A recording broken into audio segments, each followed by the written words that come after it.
আসসালামু আলাইকুম, আপনাদের সকলকে স্বাগতম জানাচ্ছি CyberTeach360 ইউটিউব চ্যানেলে। আজকের এই ভিডিওতে আপনাদের সাথে যে বিষয়টা শেয়ার করব সেটা হচ্ছে জনপ্রিয় ৫টা কোশ্চেন সিকিউরিটি সম্পর্কে, যেটা আপনারা প্রায়ই করে থাকেন। সেই কোশ্চেনগুলো অ্যান্সার দিব।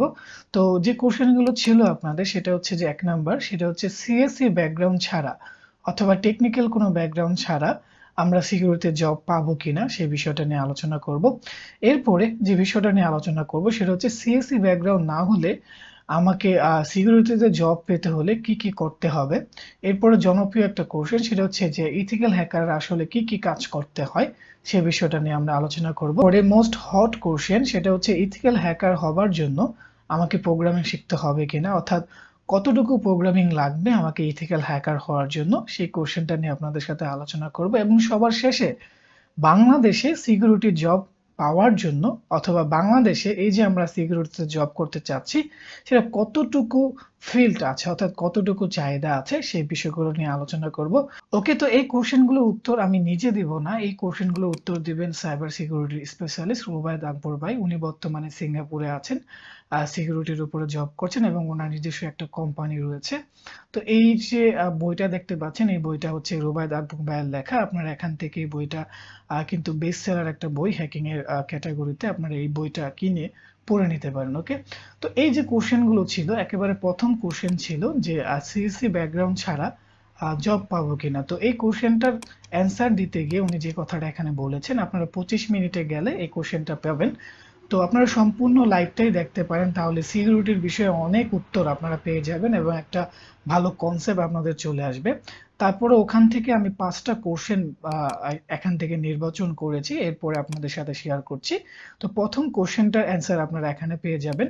তো এখানে উনি যে কথাটা এখন আমরা বোঝাতে যেটা খুঁজি, চেয়েছেন আমরা যখন যে হায়ার ওনার আমরা নিজের তো হায়ার করি, কোম্পানিতে আমরা যদি এখানে ইন্টারভিউ দিই। সিকিউরিটির জন্য কোনো তো লোক এখন নেয় আসলে আমরা তখন আপনি সাবজেক্টের কোন যে যেটা আগে দেখি, বিষয়টাকে নজর দিবেন দুইটা যদি জিনিস। সিএসসি ব্যাকগ্রাউন্ডে না হয়? একটা হচ্ছে তার তো এর জবাবে এক্সপোজার উনি কি, যে সে কথাটা আসলে বলেছেন সেটা হচ্ছে উনি কি চেক কি করে জিনিস দেখবেন জানতে যে পারে। ওই ব্যক্তির স্কিল কারণ আছে তার কিনা, এক্সপোজার সে বলতে আমি এটা সিকিউরিটি রিলেটেড কোনো কন্টেস্ট করেছে কিনা, যেমন সিটিএফ, ওখানে তার কোনো প্রজেক্ট আছে কিনা সেই বিষয়টা কিন্তু উনি বলেছেন। অর্থাৎ যদি আপনি কম্পিউটার ব্যাকগ্রাউন্ডে নাও হন কিন্তু আপনি সিকিউরিটি সম্পর্কে জানেন, আপনার স্কিল আছে, আর সেটার প্রমাণস্বরূপ আপনি সিটিএফ ভালো করে খেলেছেন এবং এখানে আপনার ভালো র্যাঙ্ক আছে, আপনার প্রজেক্ট আছে, তো সেক্ষেত্রে আপনাকে কিন্তু আপনি যদি সিকিউরিটি ব্যাকগ্রাউন্ডে সিকিউরিটিতে জব পেতে চান, সেক্ষেত্রে যদি আপনি কম্পিউটার ব্যাকগ্রাউন্ডে নাও হন তাহলে কিন্তু আপনাকে জবের যে অফারটা সেটা উনি ওনার কোম্পানি থেকে দিবেন। অর্থাৎ এটা পুরো ওয়ার্ল্ডে এই বিষয়টা কিন্তু আছে, আপনি কোন ব্যাকগ্রাউন্ড থেকে সেটা ইম্পর্টেন্ট না, ইম্পর্টেন্ট হচ্ছে যে আপনি কতটুকু কাজ জানেন।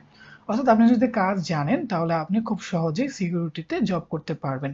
সেটার হিসাবে উনি বলেছেন যে আপনারা কিন্তু সিটিএফ খেলেন, যদি যদি সিটিএফ আপনার ভালো র্যাঙ্ক থাকে, আপনার ওখান থেকে স্কিল তৈরি করতে পারেন, তাহলে আপনাকে জবের জন্য ওনাদের কোম্পানিতে ওনারা অফার দিবেন, এটা এক্সাম্পল হিসেবে বলেছেন। আপনি যদি জব নাও করেন সেক্ষেত্রেও কিন্তু যদি আপনার টেকনিক্যাল ব্যাকগ্রাউন্ডে না হন, মনে করেন যে আপনি মাদ্রাসা থেকে এসেছেন অথবা বিবিএ তে পড়েন, তো সেক্ষেত্রে আপনি কিন্তু সরাসরি আপওয়ার্কে জব করতে পারবেন। আপওয়ার্কে ফ্রিল্যান্সিং করা যায় সাইবার সিকিউরিটির উপরে। তারপরে আপনারা হ্যাকার ওয়ানে বাগ বাউন্টি করতে পারবেন যদি আপনার স্কিল থাকে। তারপরে বাগ কাউটে আপনি বাগ বাউন্টি করতে পারবেন। তারপরে আপনি লিঙ্কডিনে গিয়ে ওখানে আপনি সরাসরি রিমোটলি জব করতে পারবেন। তাহলে এখান থেকে যে কনসেপ্টটা বোঝা যাচ্ছে, আপনি সিকিউরিটি জব করার জন্য, আপনি যদি সিকিউরিটি জব করতে চান সেক্ষেত্রে আপনার যদি কম্পিউটার ব্যাকগ্রাউন্ড নাও হয় কিন্তু আপনার যদি স্কিল থাকে তাহলে আপনি জবও করতে পারবেন, পাশাপাশি আপনি রিমোটলি জব করতে পারবেন হ্যাকার ওয়ান থেকে। লিঙ্কডিনে যদি আপনি এখানে যান, গিয়ে জবের জন্য দেখেন যে আপনার আছে, আপনার রিকোয়ারমেন্ট ফুলফিল আছে, তাহলে আপনি কাজ করতে পারেন, অথবা আপওয়ার্কে আপনি ফ্রিল্যান্সিং করতে পারেন, ফাইবারে ফ্রিল্যান্সিং করতে পারেন। সেই বিষয়টা কিন্তু এখানে তুলে ধরা হলো। আচ্ছা, পাশাপাশি আমি নিজে পরিচিত অনেককেই চিনি যারা সিকিউরিটিতে জব করছে কিন্তু ওনারা কম্পিউটার ব্যাকগ্রাউন্ডের না। আমার পরিচিত বড় ভাই আছে, মশিউর ভাইয়ের কলিগ, যিনি অস্ট্রেলিয়াতে জব করছেন বর্তমানে সিকিউরিটির উপরে। উনি কিন্তু কম্পিউটার ব্যাকগ্রাউন্ডের ছিলেন না, উনি মাদ্রাসা থেকে পড়াশোনা করেছেন। তাহলে এখানে মূলত বোঝা যাচ্ছে যে আপনি যদি সিকিউরিটি জব করতে চান তাহলে আপনার স্কিল যদি ভালো থাকে তাহলে কিন্তু আপনি কম্পিউটার ব্যাকগ্রাউন্ডের কিনা সেটা ইম্পর্টেন্ট না, ইম্পর্টেন্ট হচ্ছে আপনি কতটুকু জানেন, তাহলে কিন্তু আপনি জব করতে পারবেন। আমার আরো অনেক পরিচিত লোক আছেন, তানভীর ভাই আছেন, তারপরে তাজদির ভাই আছেন, তারপরে রাসেল ভাই আছেন, যারা সিকিউরিটিতে জব করছে, বাগ বাউন্টি করছে, তারপরে ফ্রিল্যান্সিং করছে, ওনাদের কোনো কিন্তু আপনার কম্পিউটার টেকনিক্যাল কোনো ব্যাকগ্রাউন্ড নেই। তানভীর ভাই হচ্ছে আপনার ভিভিতে পড়াশোনা করতেছে। তারপরে আমার পরিচিত আরেকজন আছে, অরিন আছে, যে মেডিকেলে পড়াশোনা করে, কিন্তু সে কিন্তু বাগ বাউন্টি করছে। তো এটা ফ্যাক্ট না যে আপনি কোন ব্যাকগ্রাউন্ড থেকে আছেন, আপনি যদি স্কিল থাকে তাহলে আপনি খুব সহজেই কিন্তু সিকিউরিটিতে জব করতে পারবেন। আর এখানে সিটিএফটা খুব প্রায়োরিটি উনি দিয়েছেন, কারণ সিকিউরিটির ক্ষেত্রে সিটিএফ এর আপনার কন্টেস্টের র্যাঙ্ক ভালো করা সেটা খুব ইম্পর্টেন্ট, সেটা কিন্তু উনি এখানে বলেছেন। আর এই বিষয়ে আমি আমার একটা ভিডিও এখানে দিয়েছি যে আপনি সিটিএফ এ ভালো করে কিভাবে সরাসরি জবের প্রপোজাল পেতে পারেন। ওকে, এই ভিডিওটা আপনারা এখান থেকে দেখে নিতে পারেন। আচ্ছা, আমরা আমাদের ডিসক্রিপশনে লিংক দিয়ে দিব ভিডিওর। ওকে, এরপরে দ্বিতীয় যে কোশ্চেনটা ছিল সেটা হচ্ছে সিএসএ ব্যাকগ্রাউন্ড না হলে আমাকে কি কি করতে হবে। এই কোশ্চেনটার উত্তর উনি দিয়েছেন হচ্ছে 29 মিনিটের সময়। আপনারা যদি এখানে চলে আসেন, আসার ঘরে পরে বসে এই থাকে কোশ্চেনের এবং অ্যান্সার কিছু পাবেন যে উনি কম্পিউটার আসলে কি কিবোর্ডে বলেছে। কয়েকটা ওখানে কমান্ড দিলে উনি সাথে যে সাথে কথাটা হ্যাক হয়ে বোঝাতে যায়। চেয়েছেন যে আপনাকে এটা যে আসলে কাজটা আউটপুট, করতে মানে হবে এটা ফাইনাল যে স্টেজ। আপনাকে সিটিএফ খেলতে হবে। এখানে আপনার র্যাঙ্ক আছে কিনা সেটা উনি প্রায়োরিটি দিবেন। এরপরে যে সার্টিফিকেশন গুলো আছে, যেমন সার্টিফাইড এথিক্যাল হ্যাকিং, অথবা দেখা গেল যে আপনি কম্বোডিয়া অথবা সিআইএসপি, এই যে সার্টিফিকেশন গুলো আছে এগুলো আছে কিনা সেই দিকে উনি কিন্তু নজর ব্যাপারটা দিবেন। এরকম না। আরো কিছু কথা আমি এখানে একটা উনি বলেছেন, এগুলো আপনারা দেখতে পারেন। তো আমি যে বিষয়টা বলবো সেটা হচ্ছে যে আপনার যদি সিএসসি ব্যাকগ্রাউন্ডে না হয় তাহলে আপনাকে কি করতে হবে, আপনাকে যে কাজটা করতে হবে সহজ করে আপনি যে কাজটা করতে পারেন, আমি আপনাকে যে বিষয়টা রিকমেন্ডেশন দিব, আপনি লিঙ্কডইনে চলে যাবেন, গিয়ে সহজ করে আপনি যে কাজটা করবেন, এই যে জবে ঢুকবেন, সরি এখানে জবে ঢুকবেন, জবে যাওয়ার পরে আপনি যে বিষয়ের উপরে জব করতে চাচ্ছেন, মনে করেন যে আপনি ডিজিটাল ফরেনসিক্স এর উপরে জব করতে চাচ্ছেন, তো এই বিষয়টা এখানে সার্চ করবেন। সার্চ করে আপনি লোকেশন চেক করে দেখবেন, মনে করেন অস্ট্রেলিয়াতে করতে চাচ্ছেন, এরপরে দেখবেন যে ডিজিটাল ফরেনসিক্স এর উপরে কি কি জব এখানে দেওয়া আছে। এখানে ক্লিক করার পরে আপনি খেয়াল করে এখানে দেখবেন যে এখানে বিস্তারিত বলা আছে। তো এখানে রিকোয়ারমেন্ট লেখা আছে যে আপনাকে কি কি জানতে হবে। তো আপনি যে কাজটা করবেন যে এই বিষয়গুলো লিস্ট করবেন, লিস্ট করে তারপরে এই জিনিসগুলো আপনি একটা একটা করে শেখা শুরু করে দিবেন। সেটা সেটা শেখার জন্য আপনি ট্রাইহ্যাকমি থেকে শিখতে পারেন, হ্যাকার ওয়ান থেকে শিখতে পারেন, তারপরে আপনি ইউডিমি থেকে শিখতে পারেন, কোর্সেরা থেকে শিখতে পারেন। ঠিক আছে, তো ওই বিষয়গুলো লিস্ট করে আপনি একটা একটা করে শিখে ফেলতে পারেন। শিখে তারপরে আপনি প্র্যাকটিস করার জন্য আপনি সিটিএফ খেলতে পারেন। তারপরে ট্রাইহ্যাকমিতে কিছু রুম আছে সেগুলো কমপ্লিট করতে পারেন, হ্যাকডাবক্সের রুমগুলো কমপ্লিট করতে পারেন, এবং সাইবার ট্যালেন্টসের প্রবলেমগুলো সলভ করতে পারেন। তাহলে কি হবে, এই যে বিষয়গুলো আপনি শিখছেন যেগুলো আপনার জবের জন্য দরকার, সেগুলো আপনার প্র্যাকটিস হয়ে যাচ্ছে, আপনার পাশাপাশি সার্টিফিকেট তৈরি হচ্ছে, পাশাপাশি আপনার স্কিল তৈরি হয়ে যাচ্ছে, তখন আপনি জবের জন্য খুব ইজিলি কিন্তু অ্যাপ্লাই করতে পারছেন। তো এই কাজগুলো আপনি করতে পারেন। ওকে, তৃতীয় যে কোশ্চেনটা ছিল যে ইথিক্যাল হ্যাকারের কাজ আসলে কি কি, আমরা যে ইথিক্যাল হ্যাকার বলে থাকি আসলে ওনারা কি কাজ করে থাকেন, এই কোশ্চেনের অ্যান্সার উনি দিয়েছেন হচ্ছে 35 মিনিটের জায়গাতে। আপনি যদি এখানে চলে আসেন 35 মিনিটে, তখন এই কোশ্চেনটা পাবেন, এবং এই কোশ্চেনটার নিয়ে যাবে, অ্যান্সার তার উনি খুব উদ্দেশ্য ভালো সুন্দরভাবে না, দিয়েছেন। কিন্তু আমাদের যে উদ্দেশ্য ইথিক্যাল কিন্তু ওইটা হ্যাকারের না। কাজ হচ্ছে যে কারো ডাটা চুরি করা নয়, যেহেতু এখানে ইথিক্যাল বলাই আছে। তো এখানে ইথিক্যাল হ্যাকারের কাজ হচ্ছে যে আপনার অ্যাপ্লিকেশন ব্রেক করে ডাটাগুলো কি কি মিসিং আছে সেগুলো বলে দেওয়া, কোন ত্রুটিগুলো আছে সেগুলো তাকে চেক করে দেওয়া, যেন ডেভেলপার যারা আছে সেই বিষয়গুলো রিকভারি করতে পারে, স্যানিটাইজ করতে পারে। সেই কাজটাই মূলত ইথিক্যাল হ্যাকাররা করে থাকে। আর এই বিষয়টা আপনি ভালো করে আরো জানার জন্য যে কাজটা করতে পারেন, সেম কাজ, এখানে গিয়ে আপনি ইথিক্যাল হ্যাকার লিখে সার্চ করবেন, সার্চ করার পরে আপনি পেয়ে যাবেন আসলে ইথিক্যাল হ্যাকারের কি কি কাজ আছে মূলত। আমরা যে মানে কারো কথা বিশ্বাস না করে আপনি সরাসরি এখানে যদি ইথিক্যাল হ্যাকার লিখেন, লেখার পরে আপনি ইথিক্যাল হ্যাকারের কি কি দরকার, কি কি কাজ ইথিক্যাল হ্যাকার জন্য আপনাকে ইথিক্যাল হ্যাকার হওয়ার জন্য করতে শিখতে হবে, সেটা আপনি এখানে পেয়ে যাবেন। পাশাপাশি ইথিক্যাল হ্যাকার যারা আছেন তারা কি কাজ করে থাকে সেগুলো এখানে বলা আছে। যেমন দেখেন, যেমন এখানে দেখেন, sorry, what you will do, আপনাকে কি করতে হবে সেটা এখানে বলা আছে।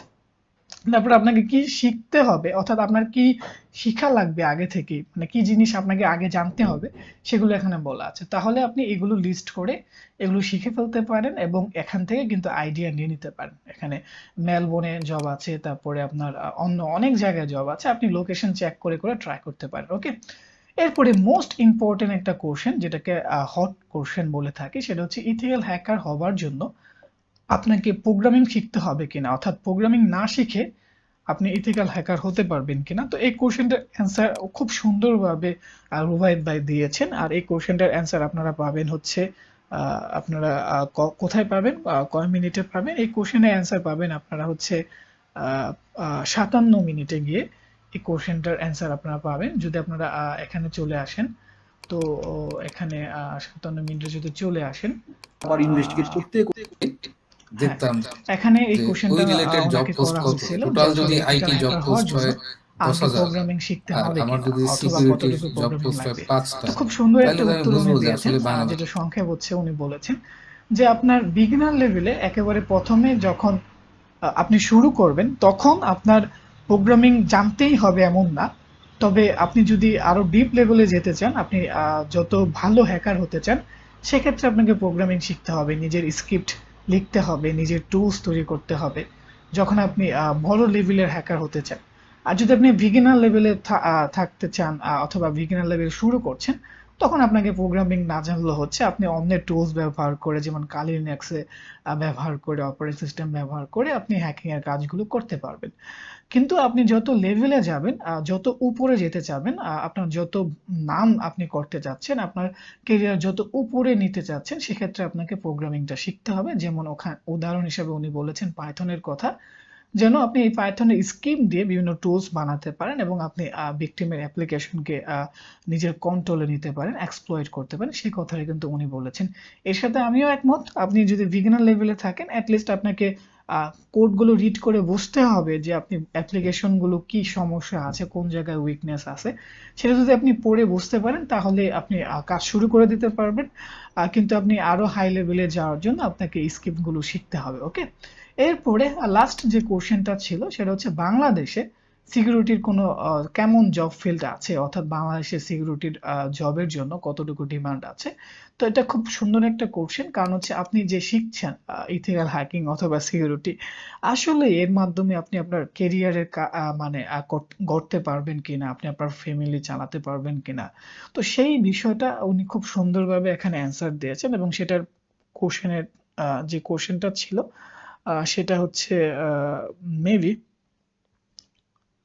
হ্যাঁ সেই কোশ্চেনটা আপনি পেয়ে যাবেন লাস্টের দিকে 57 মিনিটের দিকে। সরি, এই কোশ্চেনটা এখানে যদিও সবাই আমি একটু ভুল ওইসব সাইটে করেছি। পোস্ট করে না, তো কিন্তু 57 তারপরে মিনিটের দিকে এই প্রফেশনাল কোশ্চেনটা একটা আছে। পোস্ট থাকে, তাই তো না? আমরা তাহলে আবার এখানে যদি আমি যে দেখিয়ে দিই না, বিষয়টা এখানে সহজে 100-200 বোঝাতে পজিশন চাইলাম আছে, তার সেটা মানে হচ্ছে আমি এই যে বুঝতে পারবো যে কোশ্চেনগুলো, এই এখানে কোশ্চেনগুলো এই আপনাদের যেগুলো থাকে সেই অপরচুনিটি ভালো কোশ্চেনগুলো বা অ্যান্সার ক্যারিয়ার আমরা আছে।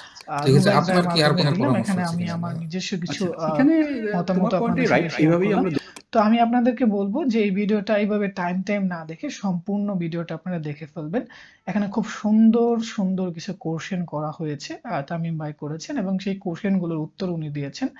আশা করব আপনাদের অনেকের যাদের কনফিউজ আছে তাদের এই কনফিউজ গুলো দূর হয়ে যাবে। ওকে, তো আজকের ভিডিওতে এই পর্যন্ত। যদি আপনাদের কাছে আমাদের ভিডিওটি ভালো লেগে থাকে তাহলে আমাদের চ্যানেলে সাবস্ক্রাইব করে আমাদের সাথেই থাকুন। আসসালামু আলাইকুম।